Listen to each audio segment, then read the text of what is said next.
हम सिर्फ बंदर नहीं है। एक बार बेंजामिन डिज़राइल ने पूछा था, क्या इंसान बंदर है या फरिश्ता? और यही सवाल इस पूरे चैप्टर की रीढ़ है, इस पूरी किताब की रीढ़ है। सच ये है कि डार्विन के बाद साइंस ने काफ़ी हद तक ये तय कर लिया कि हम एनाटॉमिकली एप्स है, जेनेटिकली भी एप्स है और न्यूरोलॉजिकली भी एप्स है। ज़ू में जब आप गोरिल्ला या चिंपैंजी को देखते हो, तो कभी-कभी ऐसा लगता है जैसे सामने कोई इंसान ही खड़ा हो। तो सवाल उठता है, क्या हम बस चिम्स है, बस थोड़ा बेटर सॉफ्टवेयर के साथ? लेखक कहते हैं कि असली समस्या यहाँ और है। हम हर चीज़ को हम हर चीज़ को या तो ये या वो, इन दोनों में क्यों बांटना चाहते हैं? या तो इंसान एनिमल है या फिर डिवाइन, या तो लाइफ मीनिंगफुल है या मीनिंगलेस। लेखक कहते हैं कि वो दोनों एक साथ नहीं हो सकते। हम एनिमल किंगडम का भी हिस्सा हो सकते हैं और यूनिवर्स में कुछ बिल्कुल नया भी। इन दोनों में कोई कॉन्ट्राडिक्शन नहीं है। असल दिक्कत राइटर को एक शब्द से है, मेरे लिए।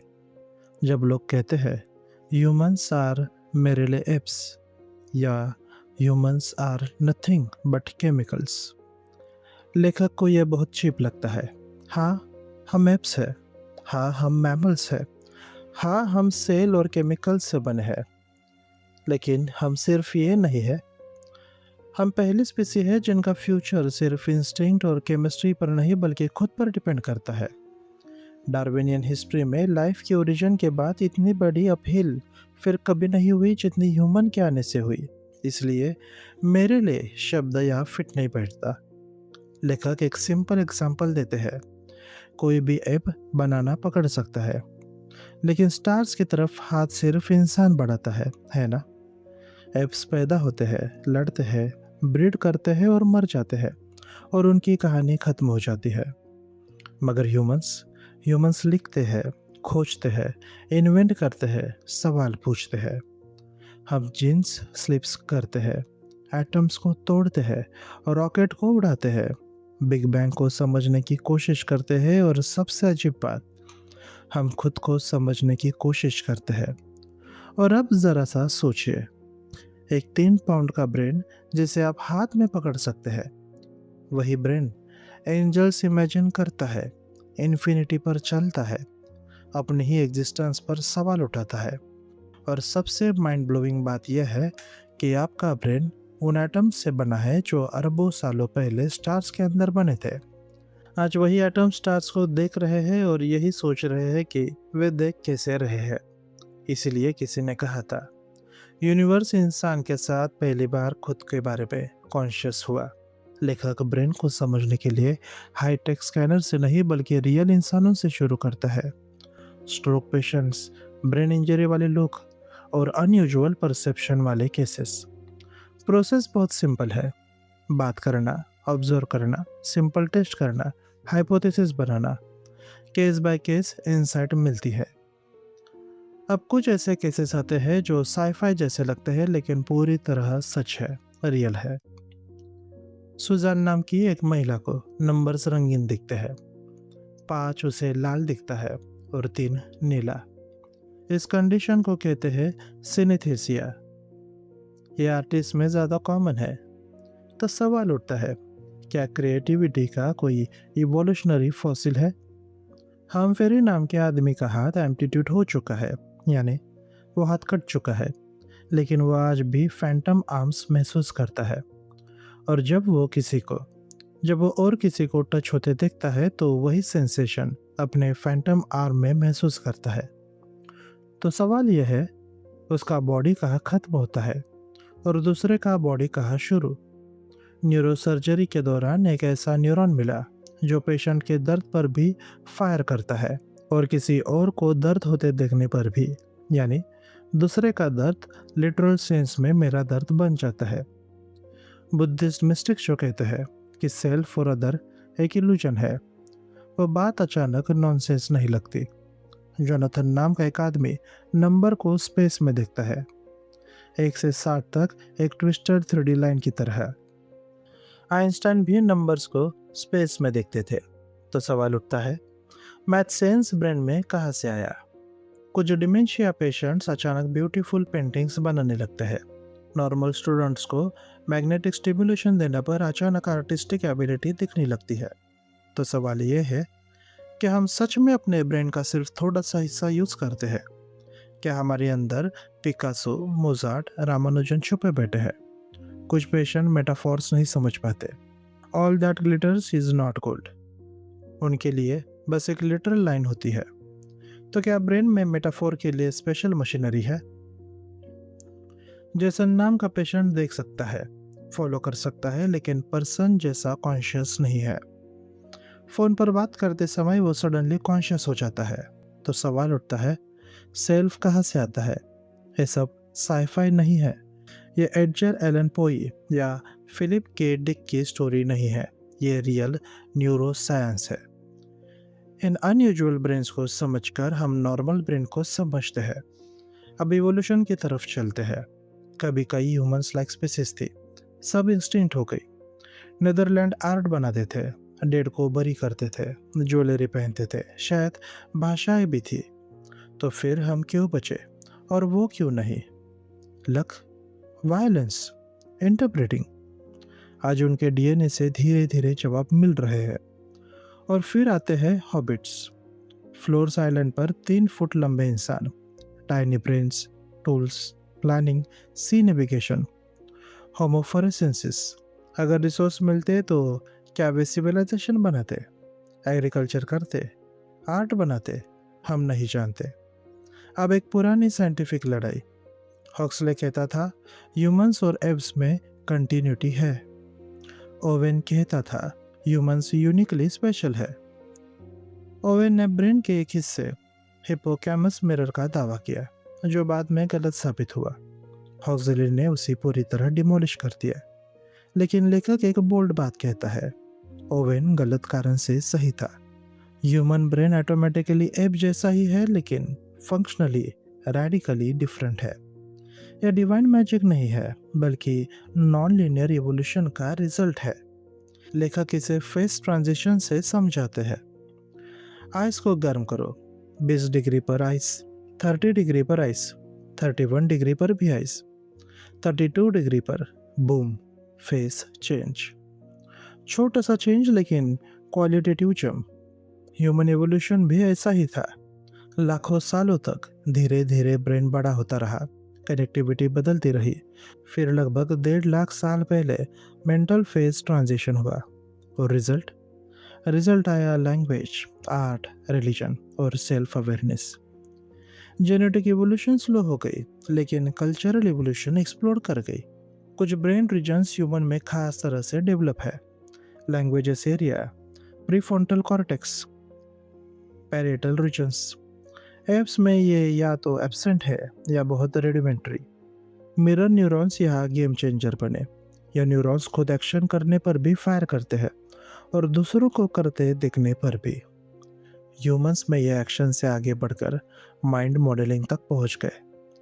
यही से empathy I, imitation I, culture I, language I. Culture एक नया जीनोम बन गई। इवोल्यूशन ने मिरर न्यूरॉन को बूस्ट किया, कल्चर तेज हुई। ब्रेन और कल्चर एक दूसरे को एम्पलीफाई करते गए और रिजल्ट में होमो सेपियंस पैदा हुआ। वो ऐप जिसने अपने ही दिमाग में पूरा कॉस्मोस देख लिया। अब हम चैप्टर 1 की शुरुआत करते हैं, फैंटम लिम्ब और प्लास्टिक ब्रेन। जब लेखक मेडिकल स्टूडेंट थे, तब न्यूरोलॉजी रोटेशन के दौरान उनकी मुलाकात एक मरीज से हुई। उसका नाम मिखे था। एक रूटीन टेस्ट के दौरान लेखक को मिखे की गर्दन पर हल्की सी सुई चुभानी थी। सामान्य तौर पर इससे थोड़ा दर्द होना चाहिए था, लेकिन जैसे ही सुई चुभी, मिखे जोर से हंस पड़ी। लेखक ने दोबारा कोशिश की, वो फिर से हंसने लगी, दर्द पर हंसी। उसी पल राइटर को पहली बार यह महसूस हुआ कि इंसानी दिमाग कोई सीधी मशीन नहीं है। वो ऐसे खेल खेलता है जिन्हें हम अभी ठीक से समझ नहीं पाए हैं। दर्द पर चीख होनी चाहिए थी, हंसी नहीं। लेकिन मिखे ऐसे हंस रही थी जैसे उसे गुदगुदी हो रही हो। लेखक उस केस को ज़्यादा गहराई से स्टडी नहीं कर पाए, लेकिन वो सवाल उनके दिमाग में अटक गया। कुछ समय बाद उनका झुकाव ह्यूमन विजन और परसेप्शन की तरफ हो गया। इसकी एक बड़ी वजह एक किताब थी, आई एंड ब्रेन। उन्होंने कई साल विजन और न्यूरोफिजियोलॉजी पर काम किया, पहले कैम्ब्रिज में, फिर कैलिट में। लेकिन मिखे जैसे मरीज उनके दिमाग से कभी नहीं निकली। न्यूरोलॉजी सवालों से भरी हुई थी। कुछ स्ट्रोक पेशेंट्स के पैर का अंगूठा अपने आप ऊपर क्यों उठ जाता है? टेम्पोरल लोब सीजर वाले लोग भगवान को देखने का दावा क्यों करते हैं? कुछ लोग अपनी ही बाह को अपने ही मानने से इनकार क्यों कर देते हैं? एनोरेक्सिया से पीड़ित लड़की आईने में खुद को मोटा क्यों देखती है जबकि उसकी आंखें बिल्कुल ठीक होती है? इन सवालों ने लेखक को वापस न्यूरोलॉजी की तरफ खींच लिया और उन्होंने एक खास समस्या चुनी, फैथम लिम। डॉक्टर एक सदी से जानते थे कि जब किसी का हाथ कट जाता है तो वो हाथ महसूस होना बंद नहीं करता। हाथ नहीं रहता, लेकिन उसका एहसास दिमाग में बना रहता है, जैसे कोई भूतिया हाथ जो शरीर छोड़ चुका है लेकिन दिमाग में अटका हुआ है। अब इसकी व्याख्या फ्रॉयड से की गई, कभी आत्मा से। लेखक को यह सब संतोषजनक नहीं लगा। उन्होंने सोचा, इसे न्यूरोसाइंस की नज़र से देखते हैं। एक मरीज था, विक्टर। 3 हफ्ते पहले उसका बायां हाथ कोहनी के नीचे से एम्प्यूटेट हुआ था। दिमाग बिल्कुल ठीक था, सोच साफ थी। लेखक ने विक्टर की आंखों पर पट्टी बांधी और क्यू टिप से शरीर के अलग अलग हिस्से को छूना शुरू किया। सब कुछ सामान्य था, लेकिन जैसे ही उन्होंने विक्टर के चेहरे के बाएं हिस्से को छुआ, विक्टर ने कहा, डॉक्टर, आप मेरे फैंटम हाथ के अंगूठे को क्यों छू रहे हैं? लेखक चौंक गए। उन्होंने जबड़े के नीचे स्ट्रोक किया। विक्टर बोला, मेरी छोटी उंगली से हथेली तक कुछ चल रहा है। बार बार दोहराने पर एक अजीब सच्चाई सामने आई। विक्टर के चेहरे पर पूरा हाथ मैप हुआ था, अंगूठा, उंगलियां, हथेली, सब। एक दिन लेखक ने विक्टर के गाल पर पानी की एक बूंद डाली। विक्टर बोला, पानी मेरे चेहरे पर भी चल रहा है और मेरे फैंटम हाथ पर भी। और जब राइटर ने उससे स्टंप ऊपर उठाने को कहा तो विक्टर को लगा कि पानी फैंटम हाथ पर ऊपर की तरफ बह रहा है। ग्रेविटी को भी धोखा। ये कोई जादू नहीं था, ये ब्रेन एनाटॉमी थी। दिमाग में शरीर का एक नक्शा होता है, हर हिस्से का। जब हाथ कट जाता है, हाथ नहीं रहता, लेकिन दिमाग का नक्शा बना रहता है। हाथ चला गया, लेकिन उसका रिप्रेजेंटेशन बेरोजगार हो गया। और दिमाग बेरोजगार चीज़ों को खाली नहीं छोड़ता। चेहरे का नक्शा हाथ के नक्शे के बिल्कुल पास होता है, तो चेहरे से आने वाले सिग्नल खाली पड़े हाथ वाले इलाके में घुस जाते हैं। नतीजा साफ था, चेहरे को छुआ, दिमाग बोले, हाथ छुआ गया। यही फैंटम लिम्ब था। यही एक बहुत बड़ी बात सामने आई। मेडिकल कॉलेज में सिखाया जाता है कि अडल्ट ब्रेन बदल नहीं सकता, कनेक्शन बचपन में ही फिक्स हो जाते हैं। लेकिन राइटर ने देखा कि यह गलत था। विक्टर का दिमाग फिजिकली बदल चुका था। सेंसरी मैप्स कई सेंटीमीटर तक शिफ्ट हो चुके थे। तो पहली बार साफ तौर पर साबित हुआ कि अडल्ट ह्यूमन ब्रेन भी खुद को रिशेप कर सकता है। इसे न्यूरोप्लास्टिसिटी कहा जाता है। लेकिन कहानी यही खत्म नहीं होती। कुछ लोग फैंटम हाथ मिला पाते थे, कुछ नहीं। कुछ कहते थे हाथ हिल रहा है, कुछ कहते थे डॉक्टर ये सीमेंट में फंसा है। लेखक के सामने सवाल था, ये पैरालिसिस कहाँ से आता है? उन्होंने पुराने मेडिकल रिकॉर्ड देखे। एक पैटर्न साफ दिखा। एम्पुटेशन से पहले उनका हाथ महीनों तक असल में पैरालाइज रहा था। दिमाग ने सीख लिया था, कमांड भेजो, मूवमेंट नहीं आता बार बार। तो दिमाग ने कनेक्शंस कमजोर कर दिया। इसे कहा जाता है लर्न पैरालिसिस। हाथ कट गया, लेकिन पैरालिसिस दिमाग में बनी रही। अब सवाल था, इसे अंडो कैसे किया जाए? यही से मिरर बॉक्स का विचार आया। एक साधारण डिब्बा, बीच में काइना, एक तरफ असली हाथ, दूसरी तरफ फैंटम। आईने में रिफ्लेक्शन को देखकर दिमाग को लगा हाथ वापस आ गया। जब मरीज असली हाथ हिलाता, फैंटम भी हिलता हुआ महसूस होता। कुछ मरीजों में दर्द कम हुआ, कुछ में पैरालिसिस टूटी और कुछ में फैंटम हाथ पूरी तरह गायब हो गया। जैसे दिमाग ने मान लिया, अब हाथ है ही नहीं।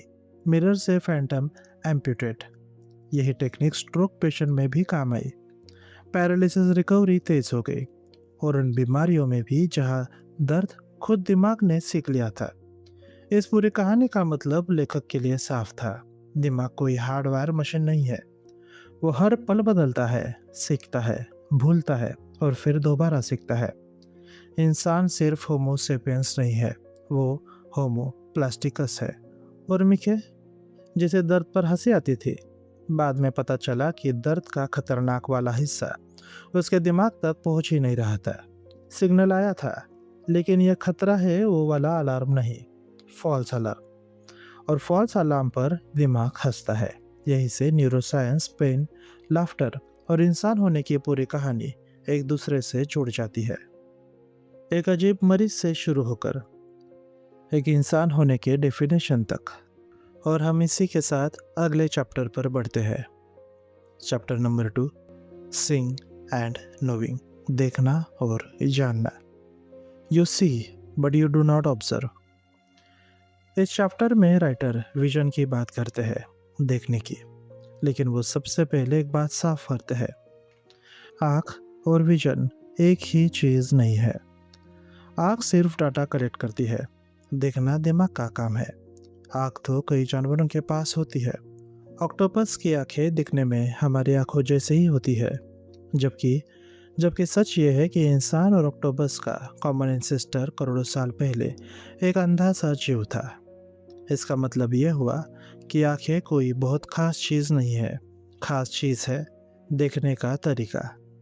और कोई भी जीव दुनिया को वैसे नहीं देखता जैसे इंसान देखता है। ईगल की आईसाइट इंसान से बेहतर हो सकती है। वो बहुत दूर से बहुत छोटा ऑब्जेक्ट देख सकता है। लेकिन राइटर एक बात पर जोर देते हैं, ईगल पढ़ नहीं सकता। ये किताब इंसान की खासियत के बारे में है, और बार बार एक ही बात सामने आती है, हमारी खास मेंटल एबिलिटीज पुरानी ब्रेन स्ट्रक्चर से नहीं निकली है। विजन से शुरुआत इसलिए की जाती है क्योंकि इसके बारे में हमें सबसे ज़्यादा पता है, और प्राइमेट इवोल्यूशन में विजन बहुत तेज़ी से डेवलप हुई। राइटर बताते हैं कि हमारी बहुत पुराने पूर्वज छोटे रात में घूमने वाले जानवर थे। उन्हें ना रंग दिखते थे, न ज़्यादा डिटेल्स। लेकिन जब वे दिन में रहने लगे, पेड़ों पर चढ़ने लगे, तो हालात बदलने लगे। अब फल पहचानने ज़रूरी हो गए, पत्तियों का रंग समझना पड़ा, शाखाओं को सही एंगल से पकड़ना पड़ा। और यही से कलर विजन आया, लाल, पीला, नीला। फिर रिवोल्यूशन ने एक दिलचस्प मोड़ लिया। फीमेल प्राइमेट्स ने फर्टाइल होने पर अपने शरीर में रंगीन संकेत देखना शुरू किया। धीरे धीरे यह अट्रैक्शन लिप्स तक पहुंच गई। राइटर हल्के अंदाज में कहते हैं कि अगर कोई ज़्यादा सोचे तो कला, किस, पेंटिंग, सबका कनेक्शन कहीं न कहीं फ्रूट और कलर से जुड़ता हुआ दिखता है। यही इवोल्यूशनरी साइकोलॉजी की खासियत है, थोड़ी साइंस, थोड़ी शरारत। फिर राइटर हमारे हाथों की बात करते हैं। ह्यूमन थंब में एक खास जॉइंट होता है जिससे वो बाकी उंगलियों के सामने आ सकता है। इसे कहते हैं प्रिसीजन ग्रिप। छोटी चीज़ पकड़ना, लिखना, गिनना, टूल्स बनाना। इस फाइन कंट्रोल ने दिमाग को मजबूत किया कि वो विजन के लिए और सोफिस्टिकेटेड बने। इसलिए इंसानी दिमाग में 30 से ज़्यादा विजुअल एरियाज है, जबकि एक भेड़ 10 से 12 विजुअल एरियाज में ही काम चला लेती है। अब राइटर एक कहानी सुनाते हैं। इंग्लैंड में एक 60 साल का आदमी था, नाम था जॉन, वर्ल्ड वॉर 2 का फाइटर पायलट। एक दिन अचानक पेट दर्द और उल्टी हुई। डायग्नोसिस हुआ, अपेंडिसिस थी। ऑपरेशन सफल रहा, लेकिन रिकवरी के दौरान उसे स्ट्रोक हो गया। और यहीं से असली कहानी शुरू होती है। जॉन अपनी पत्नी को पहचान नहीं पा रहा था। वो चेहरा देखता था, आवाज़ पहचानता था, लेकिन चेहरा उसे अजनबी लगता था। वो कहता था, मुझे पता है ये मेरी पत्नी है, लेकिन ये दिखती मेरी पत्नी जैसी नहीं। वो आईने में खुद को देखता, कहता ये मैं हूँ, क्योंकि मैं हिलता हूँ तो ये भी हिलता है, लेकिन ये मेरा चेहरा नहीं लगता। आंखें बिल्कुल ठीक थी। प्रॉब्लम आँख में नहीं थी, प्रॉब्लम समझने में थी। और सिर्फ चेहरे ही नहीं, अगर जॉन को कैरेट दिखाया जाता तो वो कहता ये लंबी चीज़ है, ऊपर पत्तियाँ है, शायद पेन ब्रश। ये डिटेल में डिस्क्राइब कर सकता था, लेकिन पहचान नहीं सकता था। वो जानता था ये एनिमल है या प्लांट है, लेकिन कौन सा एनिमल कौन सा प्लांट ये नहीं बता पाता। अजीब बात यह थी कि वो हॉस्पिटल में आराम से चल सकता था, गाड़ी चला सकता था, मूविंग ऑब्जेक्ट की स्पीड समझ सकता था। बस ये नहीं जानता था कि वो क्या देख रहा है। देखना मौजूद था, समझना गायब था। यही लेखक एक बहुत ज़रूरी फ़र्क समझते हैं। देखना जानना नहीं है। विजन सिर्फ इमेज नहीं है, विजन इंटरप्रिटेशन है। अब राइटर एक आम लेकिन बड़ी गलती की बात करते हैं। बहुत लोग सोचते हैं कि आँख में इमेज बनती है, वो दिमाग में प्रोजेक्ट होती है और हम उसे देख लेते हैं। ये सोच गलत है। इसे कहा जाता है ह्यूमोन्यूक्लियस फैलेंसी। अगर दिमाग में कोई स्क्रीन है तो उसे देखने वाला कौन है, और उसके दिमाग में भी स्क्रीन होगी, फिर उसके अंदर भी। ये एंडलेस लूप बन जाता है। असल में दिमाग इमेज नहीं बनाता, वह सिंबल्स बनाता है। लाइंस, एंगल्स, कॉन्ट्रास्ट, मूवमेंट, और फिर उन्हें जोड़ता है। इसलिए इल्यूजन काम करते हैं। नेकर क्यूब को देखिए, वो पलट जाती है, इमेज वही रहती है, परसेप्शन बदल जाता है। मतलब परसेप्शन एक एक्टिव प्रोसेस है, एक तरह की ओपिनियन। एमएस रूम में एक कमरा टेढ़ा होता है, लेकिन दिमाग उसे सीधा देखता है। क्यों? क्योंकि दिमाग एजम्पशंस लगाता है। दीवारें पैरेलल होती है, फर्श सीधी होती है। विजन गेसिंग है, अक्सर सही गेसिंग। इल्यूजन्स हमें यह दिखाती है कि दिमाग किन शॉर्टकट पर चलता है। जैसे लाइट सोर्सेस, दिमाग मान लेता है कि रोशनी ऊपर से आती है। जब हेड घुमाते हैं, इल्यूजन बदल जाती है। मतलब एजम्पशंस हेड सेंटर्ड है, वर्ल्ड सेंटर नहीं। दिमाग लेजी है लेकिन एफिशिएंट है। इवोल्यूशन को एक्यूरेसी नहीं चाहिए थी, सर्वाइवल चाहिए था। अब राइटर विजन के पाथवेज की बात करते हैं। विजन एक ही रास्ते से नहीं जाती, तीन मेन स्ट्रीम्स होते हैं। पहला, old pathway, where system. Object कहाँ है, ट्रैकिंग, ओरिएंटिंग, ब्लाइंड साइट्स इसी से आता है। पेशेंट कहते हैं मैं देख नहीं पा रहा, लेकिन फिर भी सही जगह पॉइंट कर देता है। कॉन्शियसनेस नहीं होती, फंक्शन होता है। दूसरा, वॉट पाथवे, ऑब्जेक्ट क्या है, face recognition, object identity. John यही फंसते थे। तीसरा, सो वॉट पाथवे, इमोशंस। ये दोस्त है या दुश्मन, खतरा है या सुरक्षित। Example, amygdala. अब राइटर कैपग्रास सिंड्रोम का उदाहरण देते हैं। एक आदमी अपनी माँ को देखता है, पहचानता है लेकिन महसूस नहीं करता। दिमाग कहता है शायद ये इम्पोस्टर है। रिकॉग्निशन है मगर इमोशंस नहीं। इसको टेस्ट किया गया, जीएसआर टेस्ट से। इमोशन आएगा तो स्वीट आएगा। नॉर्मल लोग माँ की फोटो देखकर रिएक्ट करते हैं। कैपग्रास पेशेंट नहीं करता, लेकिन फ़ोन पर माँ की आवाज़ सुनते ही इमोशंस आ जाते हैं। क्यों? क्योंकि ऑडिटरी पाथवेज इंटैक्ट होता है। इससे साफ होता है कि विजन्स, इमोशंस और मीनिंग तीनों अलग अलग सर्किट्स है, और परसेप्शन तब पूरा होता है जब तीनों साथ आते हैं। जॉन को फुल मेमोरी से ड्रॉ करने को कहा गया। ड्राइंग टेक्निकली परफेक्ट थी, लेकिन असली फ्लावर जैसे नहीं थी। Generic flower, Martian flower, meaning गायब था। और इस चैप्टर का कोर मैसेज यही आकर साफ होता है। हम दुनिया को जैसे है वैसा नहीं देखते, हम दुनिया को वैसे देखते हैं जैसे हमारा दिमाग समझता है। देखना जानना नहीं है, और जानना फील करना नहीं है, और फीलिंग कभी कभी सबसे ज़्यादा पावरफुल होती है। अब हम अगले चैप्टर में बढ़ते हैं। चैप्टर नंबर 3, लाउड कलर्स और हॉट बेब्स। सिनेस्थेसिया। राइटर श्रोताओं से कल्पना करने को कहते हैं। मान लीजिए कोई व्यक्ति किसी चीज़ को छूता है और उसी पल एक इमोशन महसूस होता है। डेनिम छूते ही उदासी महसूस होती है। सिल्क को छूते ही मन शांत हो जाता है। ऑरेंज के छिलके को छूते ही झटका सा लगता है। सैंड पेपर छूने पर गिल्ट जैसा भाव आता है। ये मेटाफॉर नहीं है, ये पोएट्री नहीं है, ये एक असली एक्सपीरियंस है। ऐसे लोगों को सिनेस्थेसिया कहा जाता है। कुछ लोग जब नंबर्स देखते हैं तो उन्हें रंग दिखाई देते हैं। उनके लिए 5 हमेशा लाल होता है, 7 हमेशा नीला होता है और 8 पीला। इंक चाहे काली ही क्यों ना हो, दिमाग अपने आप रंग जोड़ देता है। कुछ लोग जब म्यूजिक सुनते हैं तो उन्हें कलर्स दिखाई देते हैं। सी शार्प सुनते ही नीला रंग दिखता है, दूसरा नोट बजते ही दूसरा रंग दिखाई देता है। उनके लिए पियानो सिर्फ आवाज़ नहीं, एक चलता फिरता रेनबो होता है। अब राइटर एक बहुत ज़रूरी बात साफ करते हैं। ये लोग पागल नहीं होते। ये ये हेलुसिनेट नहीं कर रहे होते। ये किसी ड्रग्स के असर में नहीं होते। ये पूरी तरह नॉर्मल लोग होते हैं। बस उनका दिमाग सेंसरी बाउंड्रीज को थोड़े से अलग तरीके से संभालता है। 1997 में जब राइटर और उनके साथियों ने सिनेस्थेसिया को पहली बार सीरियसली लिया, तब किसी को अंदाज़ा नहीं था कि यह विषय इतना गहरा निकलेगा। शुरुआत में ये सिर्फ एक क्यूरोसिटी लगती थी, एक अजीब लेकिन हार्मलेस फिनोमेना। लेकिन धीरे धीरे ये साफ होने लगा कि सिनेस्थेसिया हमें इंसानी दिमाग की सबसे गहरी क्षमताओं तक ले जा सकता है, जैसे एब्स्ट्रैक्शन, मेटाफोर, क्रिएटिविटी, इमेजिनेशन और शायद कॉन्शियसनेस में भी। सबसे पहला सवाल बहुत बेसिक था। क्या सिनेस्थेसिया सच में रियल है या लोग बस कहानियां बना रहे हैं? साइंस वर्ल्ड पर भरोसा नहीं करता। साइंस एविडेंस मांगता है। एक स्टूडेंट थी सुजैन। उसने कहा, साथ लाल होता है। राइटर ने पूछा, क्या सच में लाल दिखता है या बस तुम्हें ऐसा याद रहता है? सुजान ने कहा, डॉक्टर, ये समझाना बहुत मुश्किल है। मुझे पता है कि नंबर काला लिखा है, लेकिन मुझे लाल ही दिखता है। राइटर ने रोमन नंबर्स दिखाए। 7।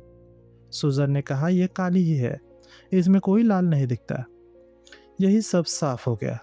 अगर यह सिर्फ मेमोरी होती तो 7 भी लाल दिखता, रोमन नंबर वाला। लेकिन ऐसा नहीं हुआ। इसका मतलब यह था कि कंसेप्ट ट्रिगर नहीं कर रहा था, शेप ट्रिगर कर रहा था।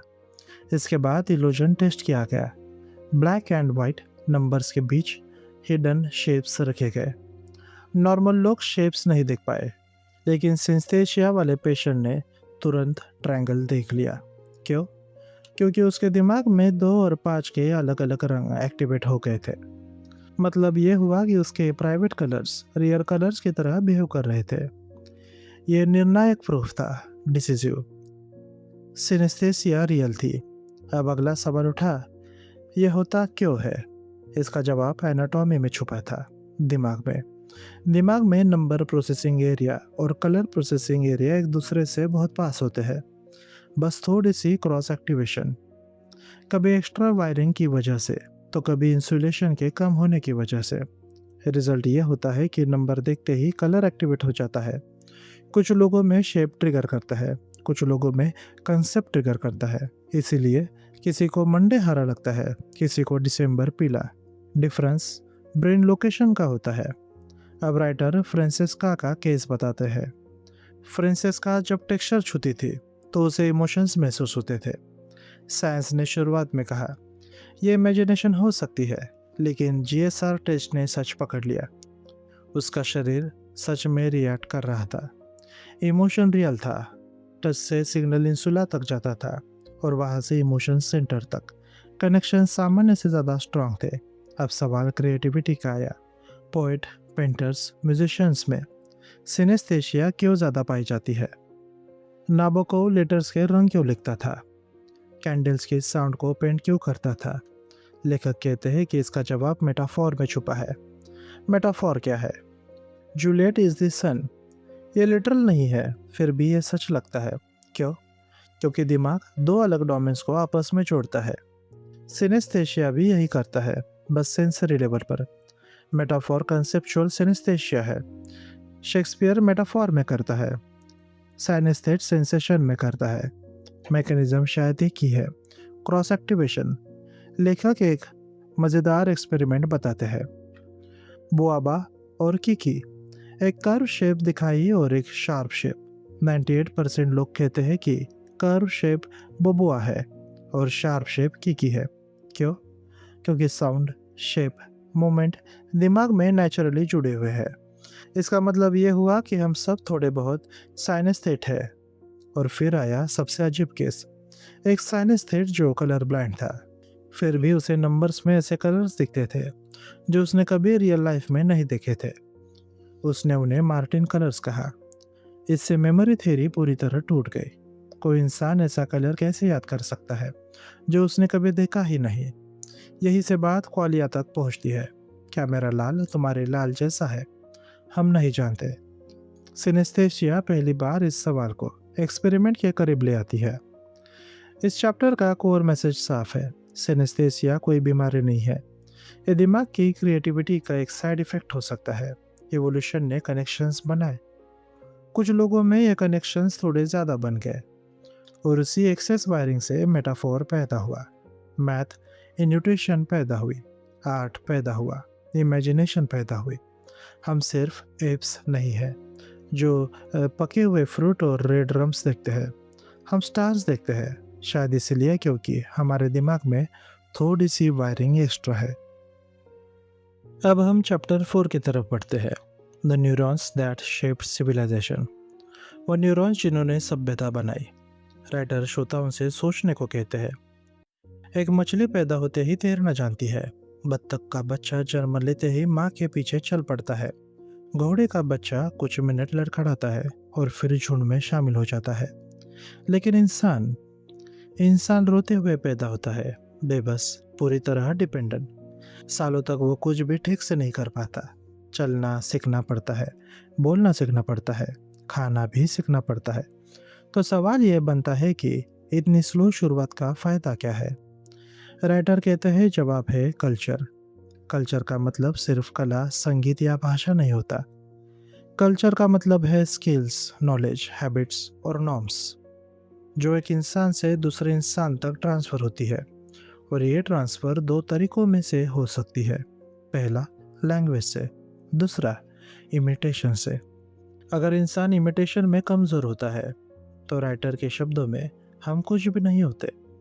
अब राइटर इमिटेशन को थोड़ा गहराई से समझाते हैं। इमिटेशन सिर्फ नकल नहीं, इमिटेशंस का मतलब है दूसरे के पॉइंट ऑफ व्यू को अपनाना, उसकी आंखों से देखना, उसके दिमाग से सोचना, ये समझना कि वो क्या सोच रहा है और अब वो क्या करने वाला है। यह एबिलिटी इंसान को खास बनाती है। इसे कहा जाता है थ्योरी ऑफ माइंड। और यही से कहानी आती है मिरर न्यूरॉन्स की। अब राइटर इवोल्यूशन की तरफ जाते हैं। डार्विन ने इवोल्यूशन को समझाया, लेकिन एक बड़ी समस्या रह गई। इंसानी दिमाग लगभग 3 लाख साल पहले आज जितना बड़ा हो चुका था, लेकिन कला, संगीत, जटिल टूल्स, आग का सोफिस्टिकेटेड इस्तेमाल और लैंग्वेज, ये सब लगभग 70 से 80 हज़ार साल पहले अचानक क्यों दिखाई देते हैं? इतने देर तक दिमाग क्या कर रहा था? इस पजल को कहा जाता है वैलेसेस प्रॉब्लम। राइटर टूल का उदाहरण देते हैं। करीब 24 लाख साल पहले इंसान ने बस पत्थर तोड़कर एक शेप एज बना ली और फिर लगभग 10 साल तक इसमें कोई बड़ा बदलाव नहीं आया। फिर अचानक सिमेट्री दिखाई देती है, प्लानिंग दिखाई देती है, असेंबली लाइन जैसे टूल्स दिखाई देते हैं। इतनी बड़ी जंप क्यों? लैंग्वेज में भी वही समस्या है। आवाज़ बनाने वाला वोकल सिस्टम और लैंग्वेज समझने वाला ब्रेन दोनों के साथ इवॉल्व होना था। अगर दोनों अलग अलग इवॉल्व होते तो दोनों बेकार होते। तो सवाल वही रहता है, ये सब अचानक कैसे हुआ? अब राइटर मिरर न्यूरॉन्स की तरफ आते हैं। मंकी के ब्रेन में कुछ न्यूरॉन्स होते हैं जब तब फायर करते हैं जब वह खुद कोई एक्शंस करता है, जैसे मूंगफली उठाना, मुंह में डालना, लीवर खींचना, या नॉर्मल मोटर न्यूरॉन्स होते हैं। लेकिन 1990s में साइंटिस्ट ने एक अजीब बात देखी। कुछ न्यूरॉन्स तब भी फायर कर रहे थे जब मंकी खुद कुछ नहीं कर रहा था, वह बस किसी और को एक्शन करते हुए देख रहा था। यानी वो न्यूरॉन ऐसा बिहेव कर रहा था जैसे खुद वो कोई एक्शन कर रहा हो। यही न्यूरॉन्स कहलाए मिरर न्यूरॉन्स। राइटर इसका मतलब साफ करते हैं। जब कोई इंसान किसी और को केला उठाते हुए देखता है तो उसके दिमाग में वही न्यूरॉन्स एक्टिवेट होते हैं जो खुद केला उठाने पर होते हैं। दिमाग एक तरह की वर्चुअल सिमुलेशन चला रहा होता है। अगर मैं वहाँ होता तो क्या करता? मंकी में यह सिस्टम सिंपल एक्शन तक सीमित रहता है, लेकिन इंसानों में यह सिस्टम बहुत आगे चला गया।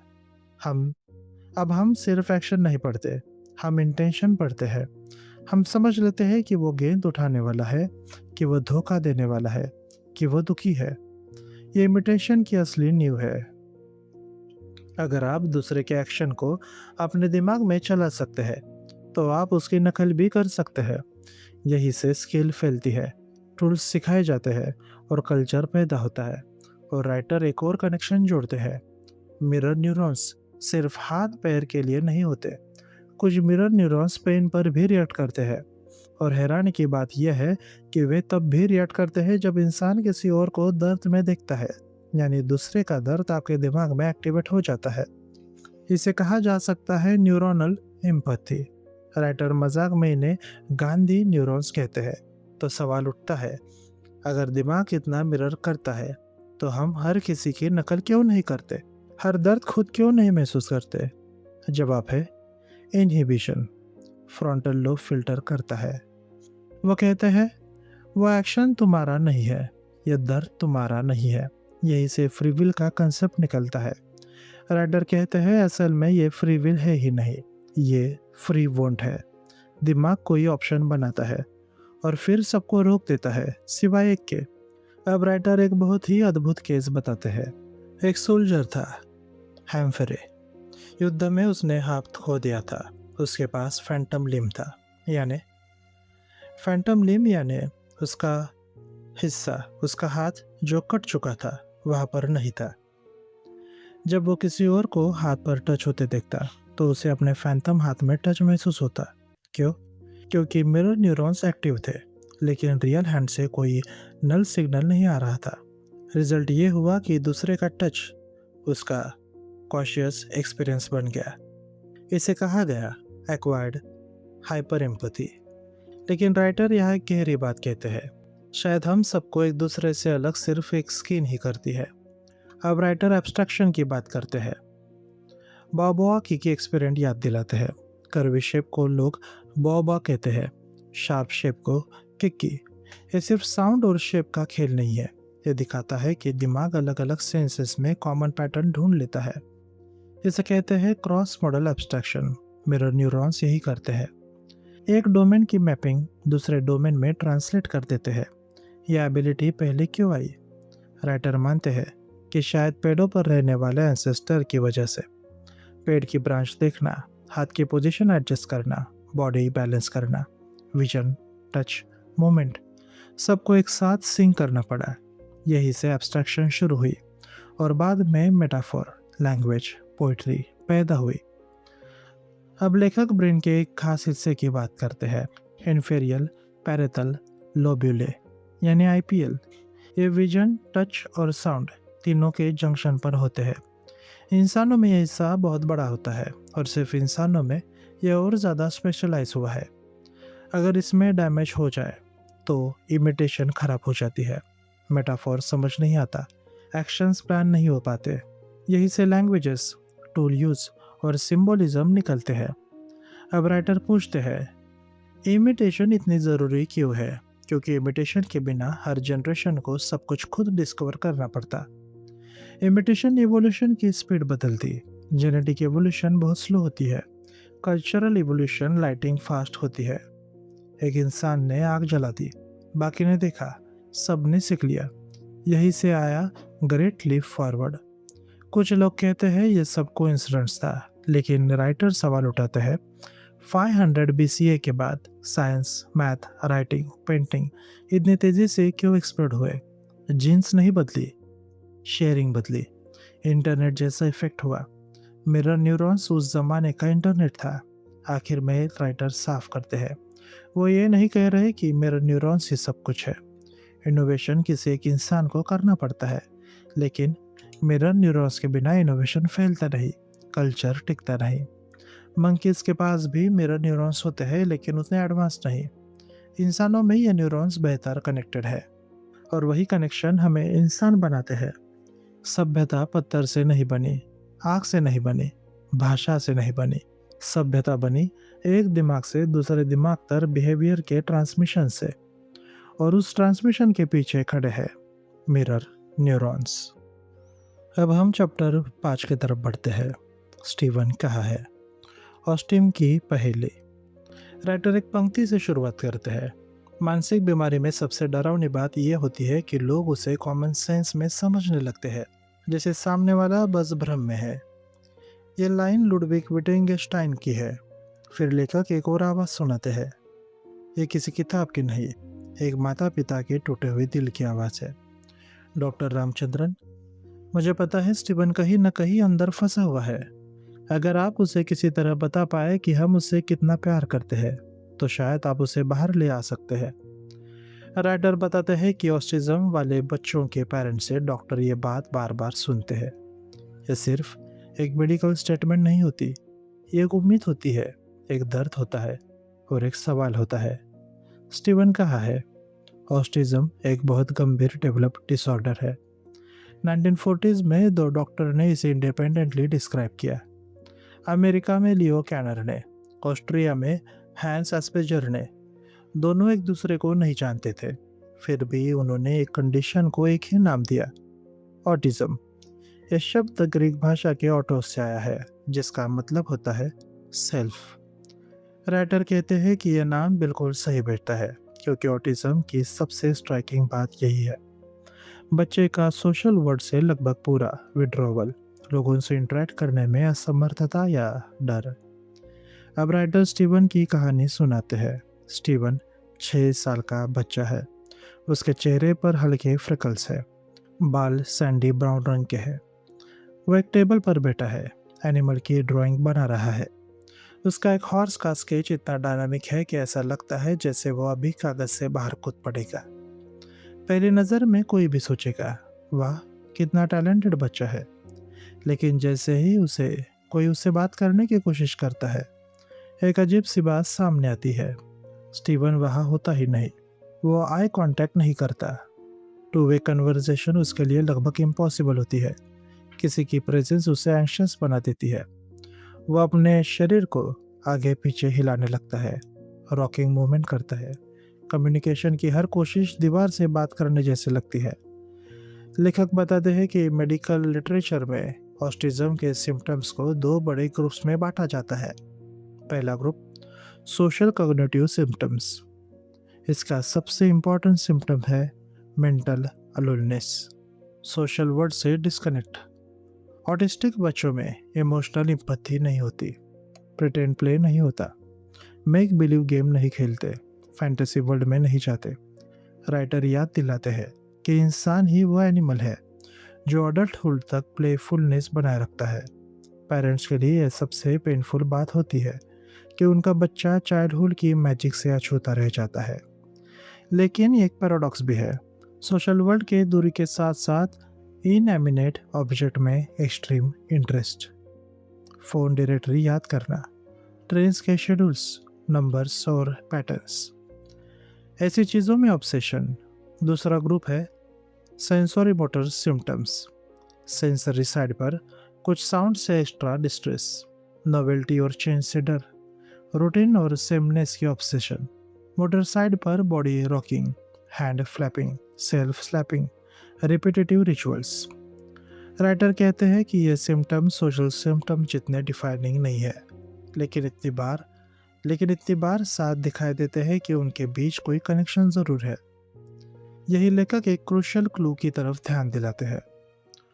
ऑटिस्टिक बच्चों को दूसरों की एक्शंस इमिटेट करने में खास डिफिकल्टी होती है।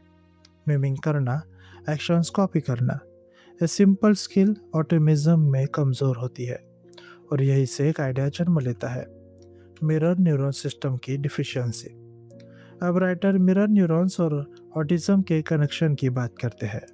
ऑटिज्म के कारणों पर कई थेरीज मौजूद है, psychological theories, physiological theories, genetic theories और न्यूरोकेमिकल थेरीज। एक बहुत पॉपुलर आइडिया है theory of mind deficit. Theory of mind का मतलब होता है दूसरों के दिमाग में क्या चल रहा है, ये समझ पाने की क्षमता, उनके इंटेंशंस, उनकी इमोशंस, उनकी बिलीफ्स। ऑटिस्टिक बच्चों में यह एबिलिटी कमज़ोर होती है, लेकिन राइटर कहते हैं कि ये एक्सप्लेनेशन एक लेवल पर आकर रुक जाती है। हमें ऐसे ब्रेन मैकेनिज्म चाहिए जो सिम्टम से मैच करे, और यही मिरर न्यूरॉन्स मिसिंग लिंक बनकर सामने आते हैं। मिरर न्यूरॉन्स ऐसे न्यूरॉन्स होते हैं जो दो स्थितियों में फायर करते हैं। अब आप खुद कोई एक्शंस करते हैं और आप वही एक्शन किसी और को करते हुए देखते हैं। इन न्यूरॉन्स की वजह से आप दूसरों के एक्शंस को फील कर पाते हैं। Empathy, imitations, pretend play, intentions readings, language learning, ये सब मिरर न्यूरॉन से जुड़े होते हैं, और ये सारी चीज़ें ऑटिज्म में डिस्टर्ब पाई जाती है। राइटर कहते हैं ये कोइंसिडेंस नहीं हो सकता। मिरर न्यूरॉन्स को डायरेक्टली देखना संभव नहीं था, इसलिए रिसर्चर्स ने ईईजी का सहारा लिया। ईईजी में ब्रेन वेव्स होती है, जिसे एमयू वेव्स कहा जाता है। जब कोई व्यक्ति खुद मूवमेंट करता है तो एमयू वेव्स सप्रेस होती है। जब वो किसी और को मूवमेंट करते देखता है तो भी एमयू वेव्स सप्रेस होती है। ऑस्टिन बच्चे जस्टिन पर एक्सपेरिमेंट किया गया। रिजल्ट बहुत साफ था। जब वो खुद मूवमेंट करता था तो एमयू वेव सप्रेस होती थी, लेकिन जब वो दूसरों को मूवमेंट करते देखता था तो सप्रेशन नहीं होती थी। इसका मतलब था मोटर सिस्टम ठीक काम कर रहा था, मिरर सिस्टम माल फंक्शन कर रहा था। बाद में कई लैब ने easy, MEG, fMRI and TMS के जरिए इस रिजल्ट को कंफर्म किया। अब राइटर मेटाफोर की समस्या की तरफ आते हैं। ऑस्टिक बच्चों को मेटाफोर समझने में भी दिक्कत होती है।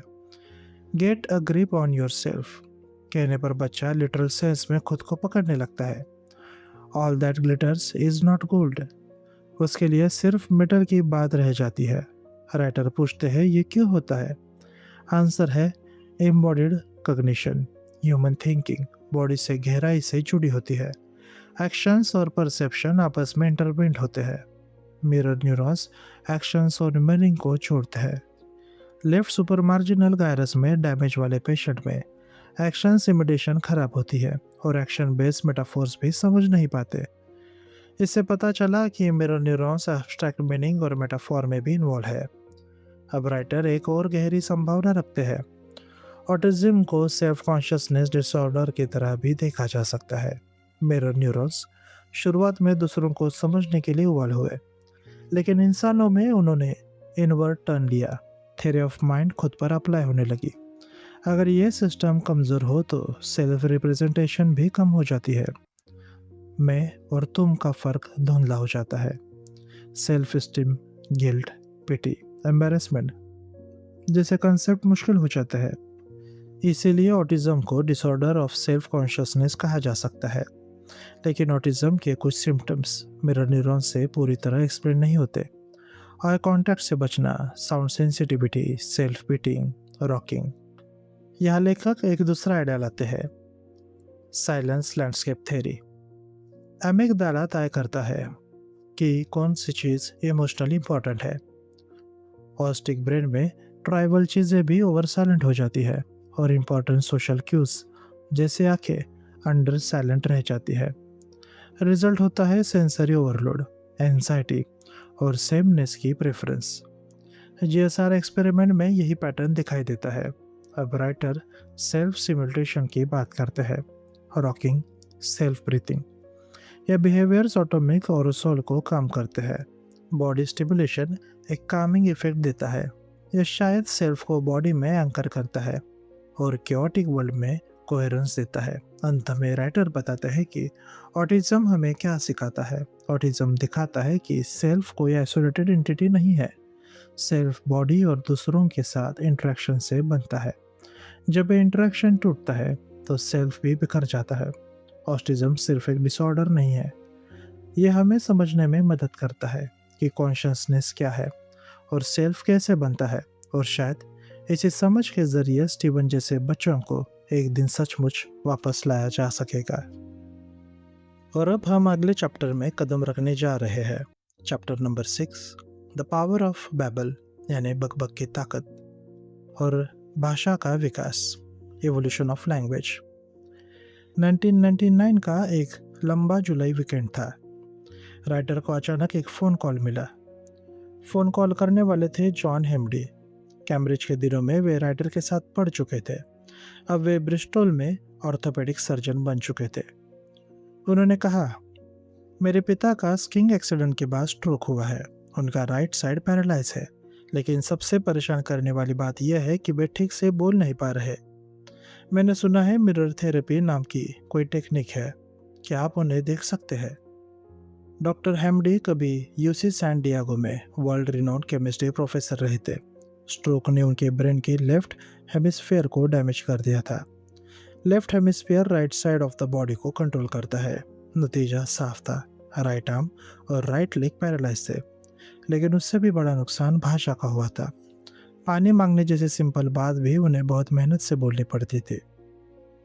एग्जामिनेशन के दौरान लेखक ने रिफ्लेक्सेस टेस्ट किए। पैरालाइज पैर में बिग टो ऊपर उठा और बाकी उंगलियां फैल गई। ये बेबिन्स्की साइन था। इसका मतलब था पिरामिडल ट्रैक्ट डैमेज। राइडर ने स्टूडेंट जेसन से कहा, यह शायद इवोल्यूशन का एक थ्रोबैक है। लोअर मैमल्स में ऐसा रिफ्लेक्स नॉर्मल होता है। प्राइमेट्स में हायर ब्रेन कंट्रोल इसे दबा देता है, लेकिन जब डैमेज होता है तो पुराने रिफ्लेक्सेस वापस उभर आते हैं। असली समस्या स्पीच नहीं लैंग्वेज है।